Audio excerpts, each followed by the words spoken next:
Welcome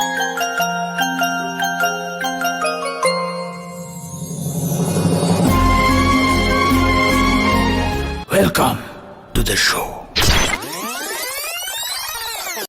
তো দর্শক, আমি রিপোর্টার প্রেমিক ফকনা টিভিতে আপনাদের স্বাগত। আমরা আজকে আলোচনা করতে চলেছি বাংলাদেশে প্রচুর পরিমাণে ভাইরাল হওয়া সেই পানিতে হলুদ ঢালার ভিডিওটির ব্যাপারে। যদিও প্রথমে এটি এক্সপেরিমেন্ট ছিল, তবে বাংলাদেশের টিকটকার নামে কিছু প্রাণী এটি নিয়ে এত পরিমাণে মাতামাতি করে, যার কারণে বাংলার ঘরে ঘরে আজ হলুদের সংকট বয়ে আনে। হলুদের সংকটের কারণে কেউ বা কারো বাড়ি থেকে হলুদ চুরি করছে, কেউ বা হলুদের পরিবর্তে লবণ দিয়ে ভিডিও বানাচ্ছে, কেউ বা এই ট্রেন্ডিং ভিডিওটি বানানোর সময় তার গার্লফ্রেন্ডকে চুম্বন করতেও দ্বিধাবোধ করছে না। যে যেভাবে পারছে সেভাবে ভিডিও বানিয়েই চলেছে। কে কি বলল তাতে কারো কোনো কিছু যায় আসে না।